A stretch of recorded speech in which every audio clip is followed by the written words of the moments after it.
for over a million times. Who would ever thought that it would be our time? I just know it, 'cause you're the one.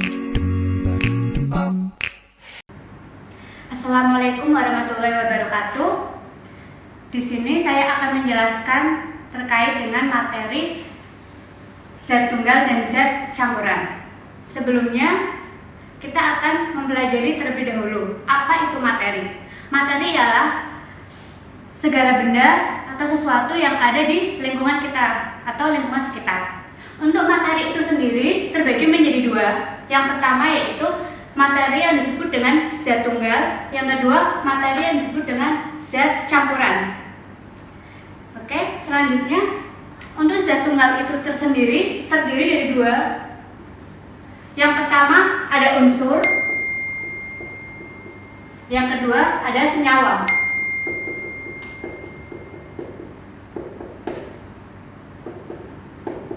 Di mana unsur adalah partikel kimia yang tidak dapat dibagi lagi, jadi sudah yang paling kecil. Sedangkan senyawa itu adalah kumpulan dari beberapa unsur, seperti contohnya air, garam, gula. Oke. Selanjutnya ada zat campuran.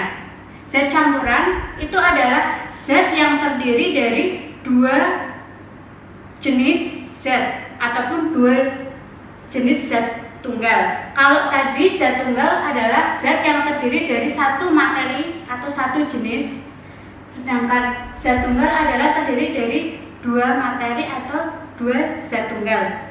Nah, campuran ini tersendiri akan terbagi menjadi dua, yaitu campuran yang tercampur secara sempurna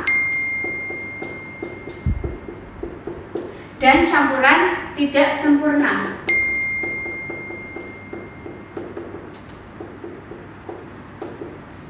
Untuk memperjelas materi zat tunggal dan zat campuran tersebut dalam membedakannya, kita akan melakukan praktikum sederhana untuk dipahami oleh siswa sekalian.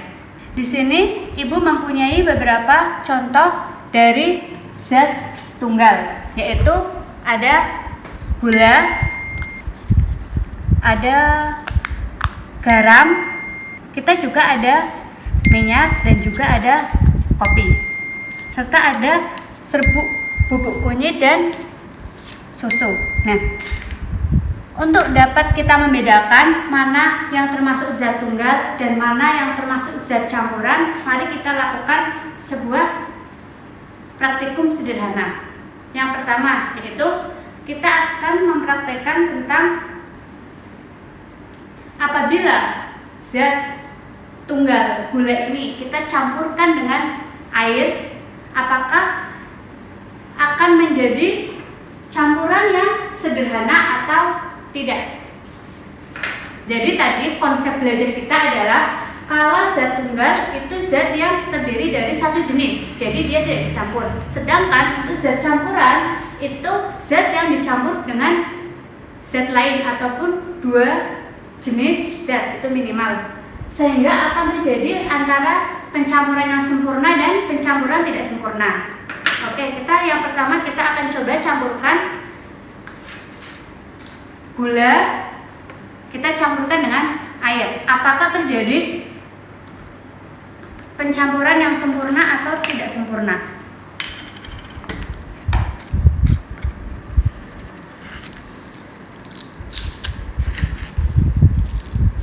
Kita ambil 3 sendok gula, kita berikan air secukupnya.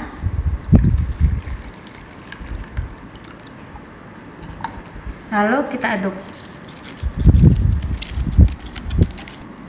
Kita akan melakukan pencampuran yang di sini kita bisa melihat bahwa keduanya tercampur dengan sempurna. Coba nanti kita diamkan, ini akan tercampur sempurna atau tidak. Oke, selanjutnya kita akan melakukan percobaan dengan garam.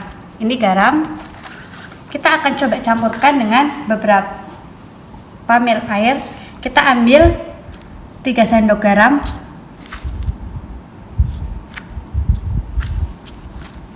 Kita coba campurkan dengan air.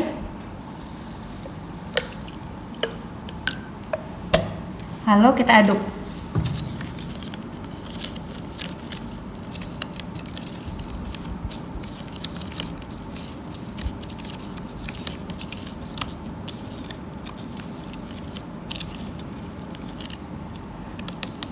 Maka hasilnya adalah tercampur dengan sempurna. Berarti disebut dengan campuran sempurna. Oke. Selanjutnya kita akan melakukan percobaan dengan kopi. Kopi ini akan coba kita campurkan dengan air. Ini langsung kita campurkan saja. Kita ambil 2 sendok kopi.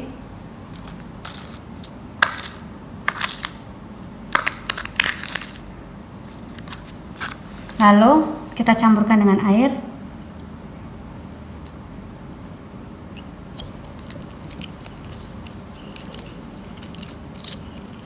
Coba perhatikan apa yang akan terjadi dengan kopi ini.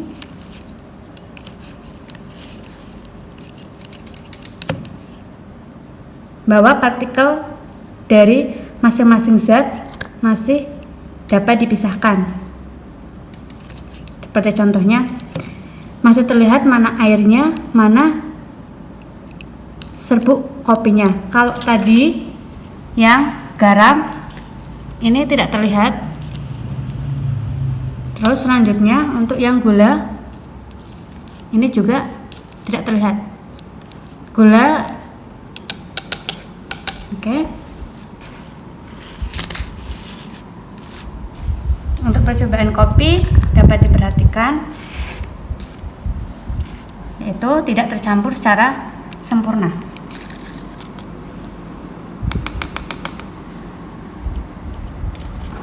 Selanjutnya kita akan coba melakukan percobaan dengan minyak. Kita campurkan dengan air. Oke. Kita akan tuang beberapa air ke dalam tempat ini dan kita tuangkan beberapa minyak ke dalamnya. Perhatikan apa yang akan terjadi. Kita coba aduk.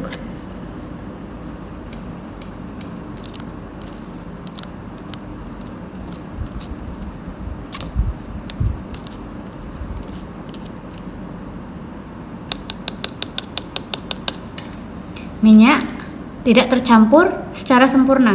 Artinya kita dapat lihat pada bagian bawah ini air, sedangkan pada bagian atas ini terlihat ada minyaknya. Jadi tidak tercampur secara sempurna. Oke.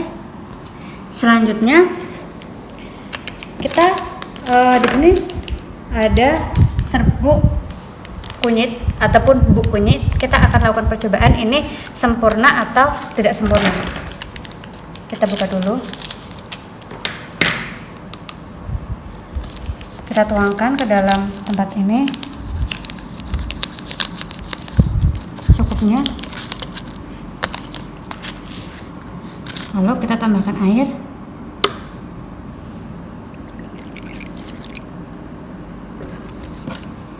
Kita aduk.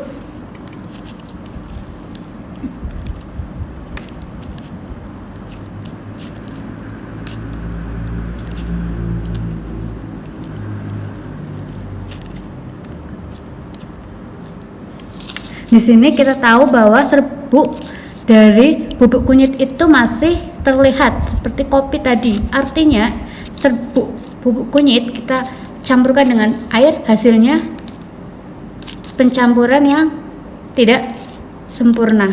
Oke. Nah, selanjutnya Ibu masih punya satu lagi yaitu pewarna makanan.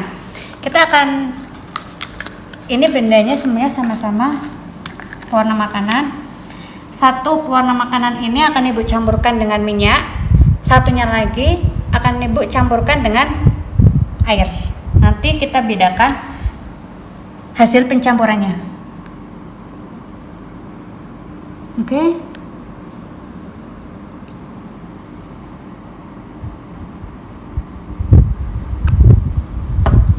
Yang pertama kita campurkan dengan air.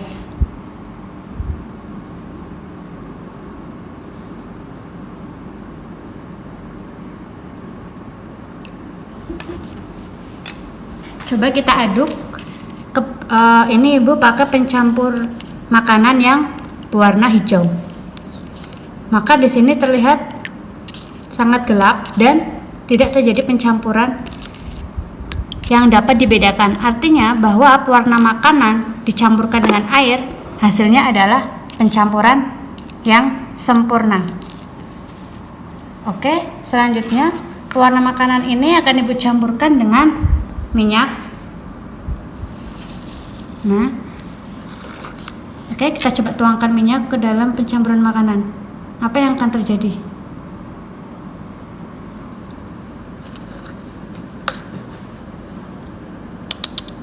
Kita aduk. Apa yang akan terjadi di sini? Yaitu terlihat bahwa antara minyak dan pencampuran makanan dia tidak bisa tercampur. Nah, di sini di atas ini minyak. Ini jelas minyaknya berwarna kuning dan pewarna makanannya yang terlihat seperti berwarna hitam. Kenapa ini berwarna hitam? Karena dengan jumlah yang banyak. Ini hasilnya berwarna hijau, tapi tetap tidak tercampur. Artinya bahwa pencampuran antara minyak dan zat pewarna makanan ini tidak tercampur secara sempurna. Nah, dari beberapa hasil percobaan ini, tadi kita sudah melihat seperti apa proses pencampurannya dan apa hasilnya. Untuk yang pertama, ini ada gula dan air. Kita lihat bahwa tidak ada gula yang mengendap. Artinya bahwa pencampuran antara gula dan air ini adalah pencampuran yang sempurna. Partikelnya tidak dapat dibedakan lagi. Oke. Selanjutnya ada garam dan air. Nah, untuk garam ini sendiri termasuk ke dalam pencampuran sempurna karena partikelnya tidak dapat dibedakan. Artinya sudah menyatu. Yang ketiga, kita percampuran kopi dengan air. Di sini terlihat bahwa adanya serbuk kopi di bagian atas. Partikelnya masih dapat dipisahkan sehingga termasuk ke dalam jenis zat campuran tidak sempurna. Selanjutnya ada minyak dengan air. Di sini terlihat sangat jelas bahwa di bawahnya ada air dan di atasnya ada minyak. Sekalipun kita aduk tetap tidak tercampur. Jadi minyak dan air termasuk pencampuran tidak sempurna.